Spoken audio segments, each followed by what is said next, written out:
Hello listeners, we are your co-hosts Jeanine Bailey and Marie Quigley for the Empower World Coaching and Leadership Podcast. Empower World brings guests who are making a difference to the world to inspire coaches and leaders who lead with mind, heart and soul.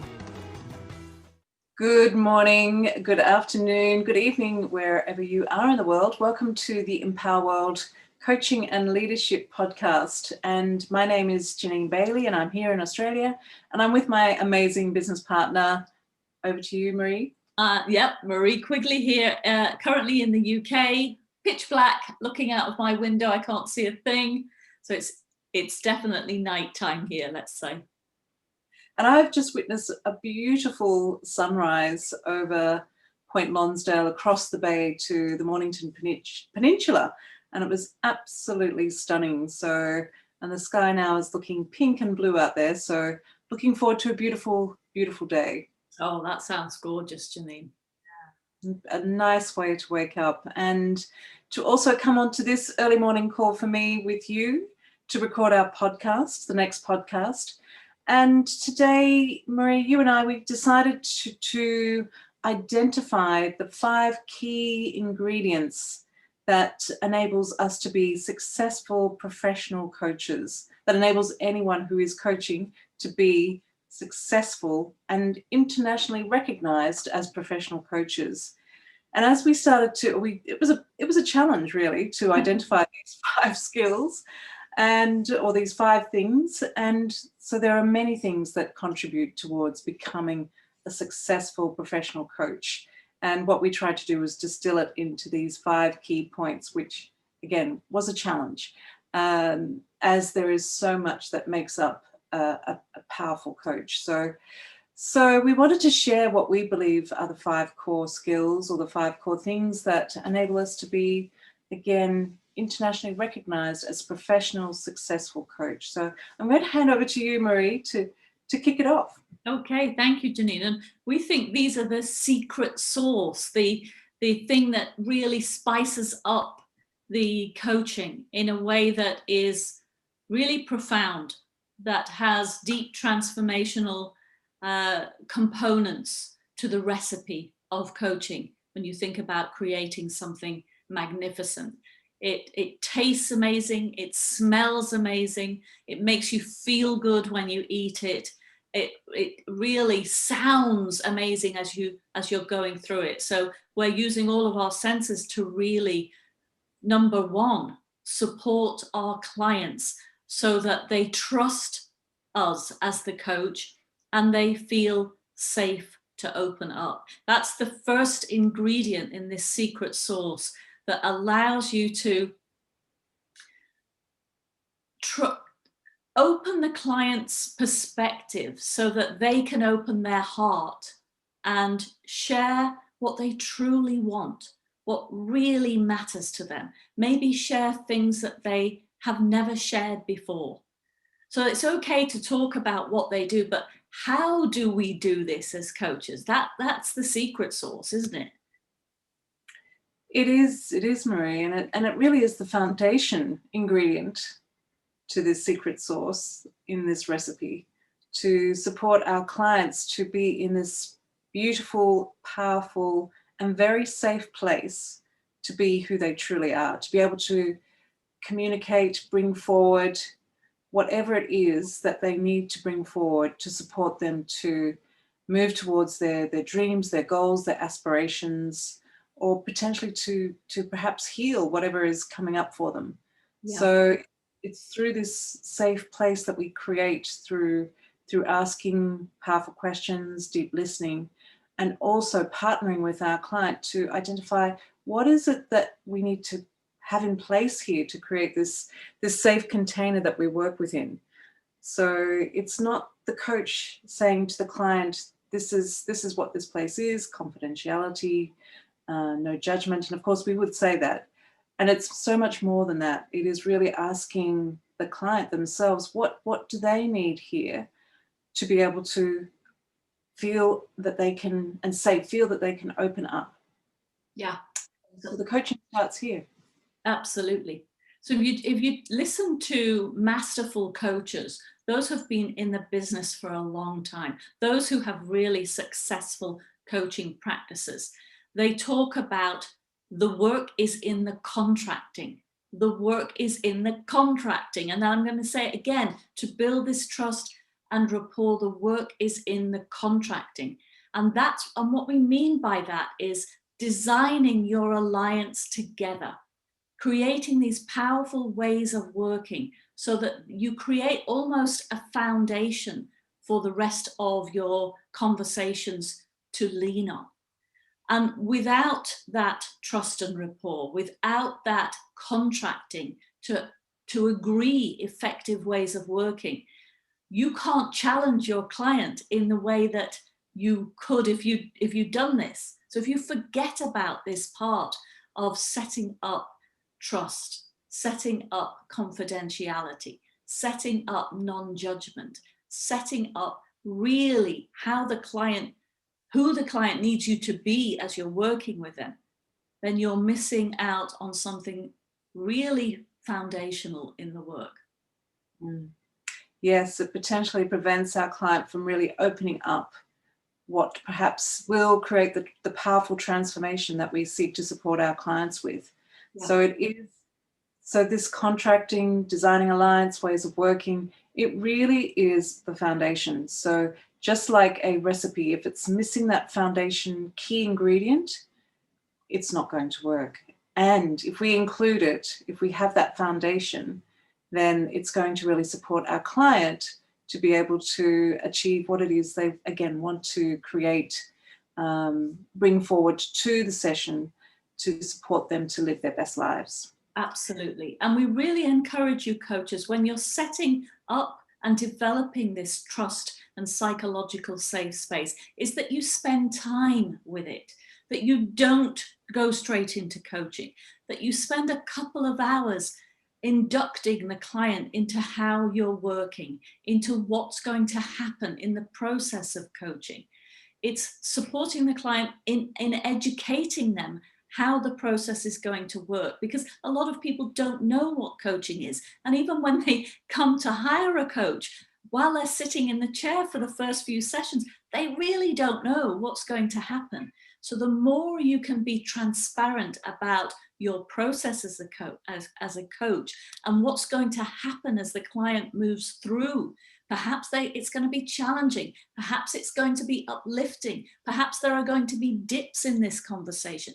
The more you can be really clear about how the process is going to work, the more they're going to trust you and therefore open up, because they believe that you're the professional coach that you are. Yes, absolutely, Marie. And it really is creating, again, that safe place. And we're aware of this beautiful quote by Joseph Campbell, and I may not get the words correct here. And eventually essentially he says, it's into the cave that we must go.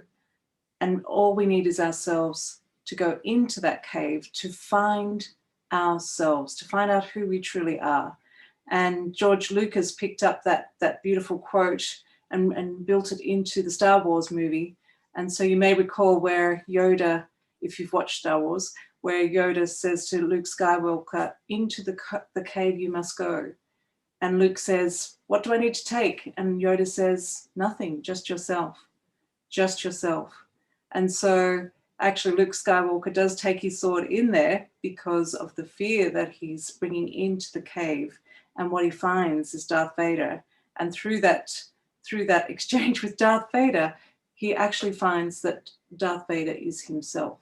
Yeah. So it really is going into the cave to find ourselves through, again, this beautiful foundation of safety, trust, and rapport. Couldn't have said it better myself. Thank you, Marie. Thank you for that affirmation. So secret ingredient number 2 to this beautiful recipe of supporting ourselves as coaches, to support our clients, to create transformational outcomes, is deep listening. So when we say deep listening, what we're referring to here is listening, yes, to the words, but also to what's underneath the words. what's not being said. So it's listening out for the energy. It's listening out for the physiology. It's listening out for things like skin flushes or changes in the tone of voice, or a breath, a deeper breath, or a change in eye movement. It's also listening to intuition. So it's listening to our intuition, our senses, our images, our thoughts, our feelings, our emotions, and also supporting our clients to also listen deeply to their intuition. And again, what's going on underneath. So if I bring to mind that iceberg where the tip of the iceberg sits above the water and underneath there is this massive chunk of ice. And so again, as coaches, what we're doing is we're supporting our clients to understand what's underneath the tip of the iceberg, what's really here underneath the surface. And so our deep listening, when we're activating that skill, we're listening to what's going underneath, perhaps what seems smooth waters at the top, but what's really going on underneath. Yeah. So how do we do that? Well, we get into presence with ourselves first. We can practice mindfulness to do that. We can practice maybe meditation. We can just stop and pause and take a breath. We can set our intention for our client before they walk in the room and for the outcomes we want to have for the relationship of coaching. We can stop and create silence so that instead of those questions popping up because we're trying to make a way forward for the client, we trust that the client has the answer, so we can stop. Listen to what's here right now in this moment. Deeply listen to that blinking of the eye and find out, what does that mean as we're listening? What does the rumbling in my stomach as the coach mean? And how could it serve the client if I shared it with the client for the purpose of creating new awareness? So we all know we can't listen if we're distracted, if we've got other things on our mind, if we're multitasking. But if we can let go of all of that, find a way of asking of the voices in our own head to leave the room and create space for this, then we can listen at a really deep level. And that also supports the client to listen to themselves. Yes, beautifully said, Marie. It really is supporting ourselves as a coach to, as you shared, Marie, not listening to the distractions and to actually just be really fully present with our client. And that also means not perhaps trying to problem solve what our client is sharing. It really is paying attention to everything that the client is sharing versus trying to think of the next question to ask, or trying to work out what's going on for the client and where can I take them. It really is emptying out our thoughts, which is a challenge.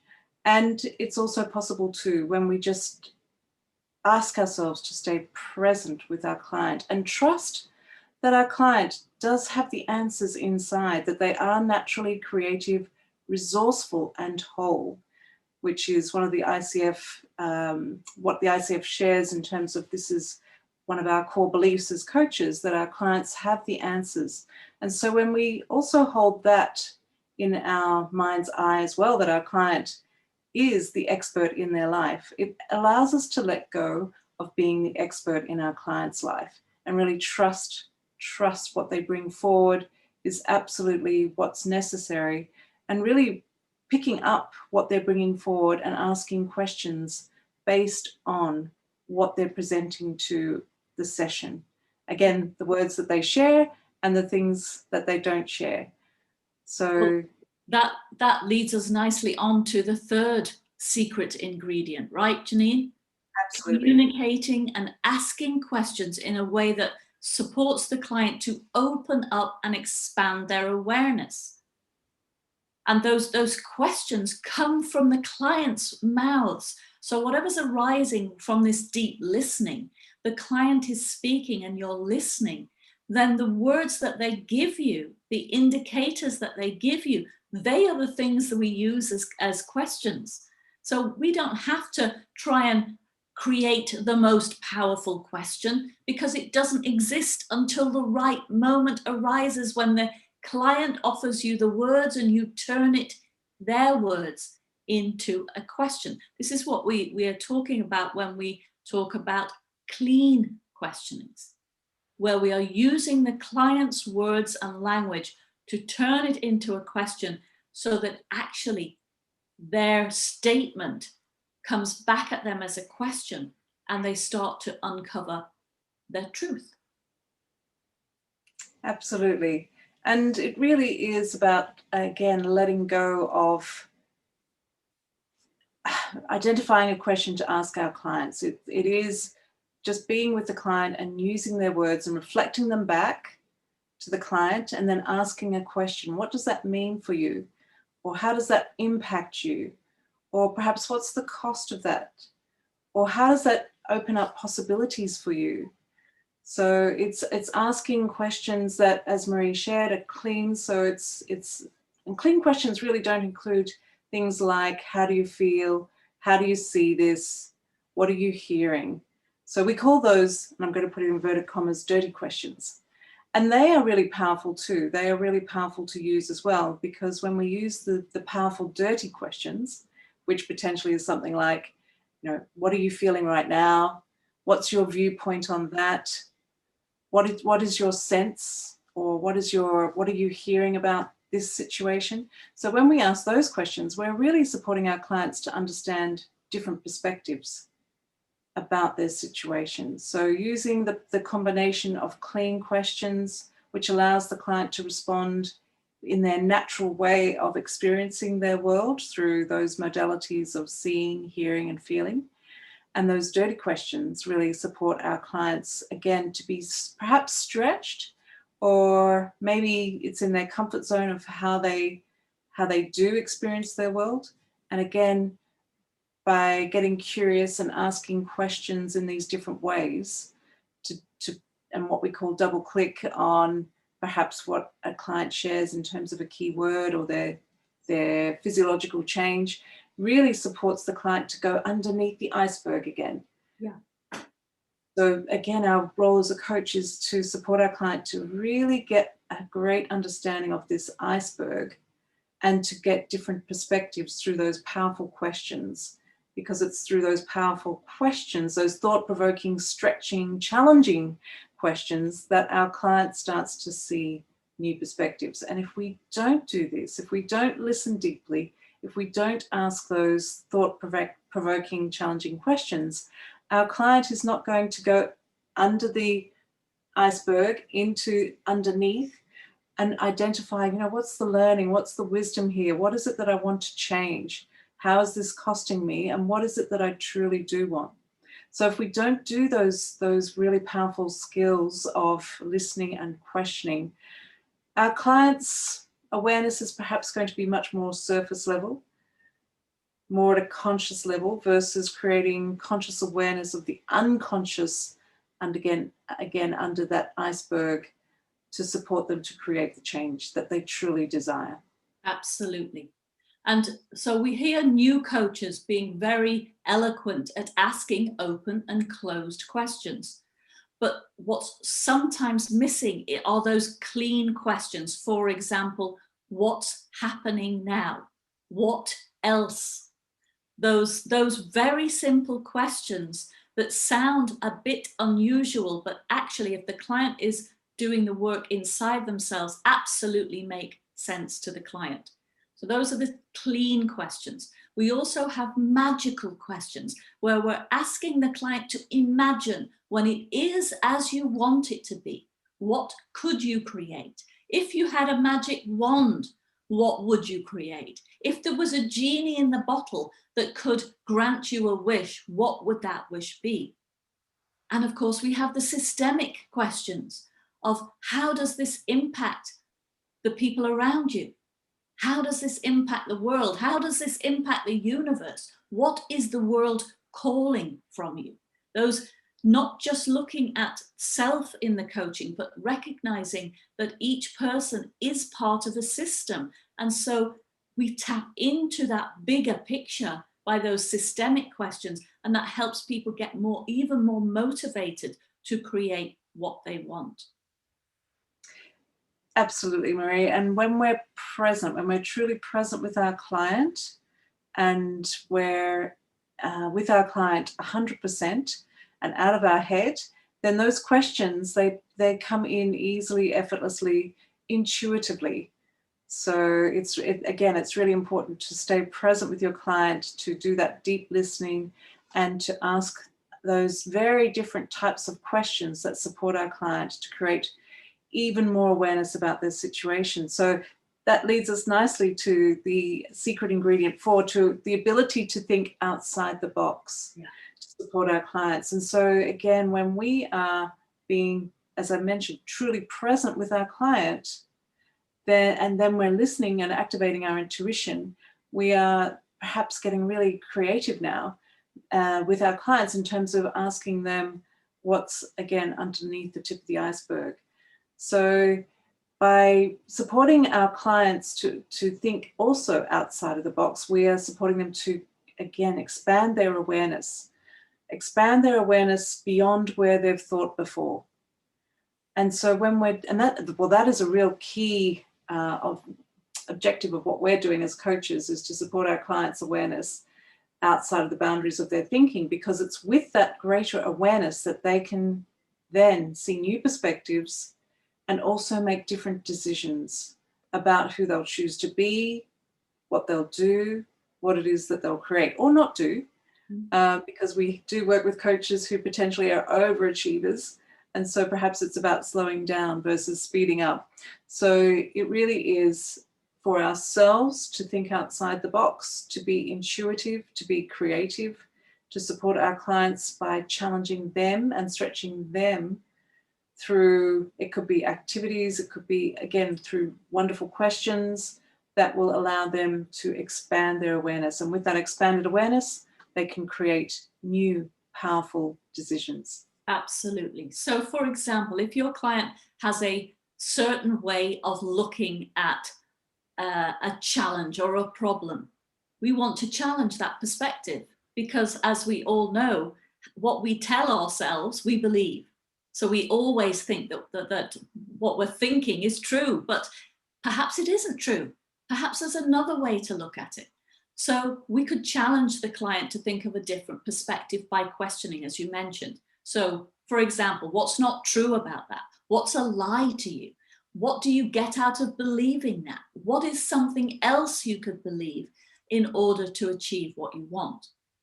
You can ask the client to use their physiology to move state, so that instead of looking at it from the perspective of, say, sitting in a chair, maybe they get up and walk around the room and look at it from a different perspective in the room. It's fascinating what happens when a client just shifts the physiology and they're looking at the same topic. They're able to see new possibilities that they hadn't before. So fabulous questions, using physiology. And if your client isn't up to moving themselves, even just turning their head and looking at an object in the room. For example, you can see, for those who are watching, I've got beautiful flowers beside me. If I'm looking at a perspective of my challenge through the eyes of a flower, what's different about that? How can I have different opportunities if I look at it from a flower's perspective rather than mine? Wonderful, Marie. And even just changing the direction of our eyes, even by just looking up, perhaps looking directly, perhaps looking sideways, and even looking to the right or the left can again create different perspectives, because you're accessing, again, those different ways of experiencing a world. So looking up, where we're potentially moving into a picture.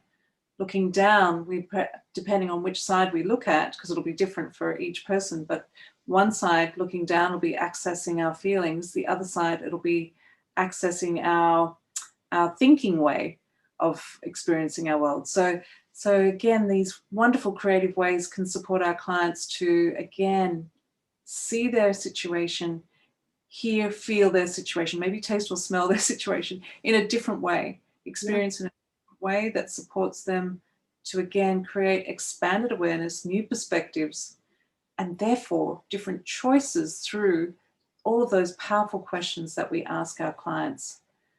So that takes us again to point number 5, where we challenge and support our clients to really decide upon different actions, because if we don't, again, our client is they're just going to be at the surface level. They're going to potentially just go back to their old routines, their old habits, if they're not really challenged and stretched at a deep level to support them to move outside of their comfort zone with this wonderful new awareness that they've created in terms of what they want and the cost perhaps of staying the same.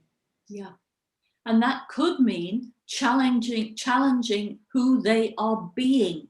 It often begins with that. Who are you being, client, in order to create what you want? Because it first always has to come internally. The shift has to happen internally. So if as coaches, you're always trying to move your client forward into action, and you potentially find that they don't really do it. They're not following through. They're coming back to your coaching sessions and saying, no, I didn't follow through.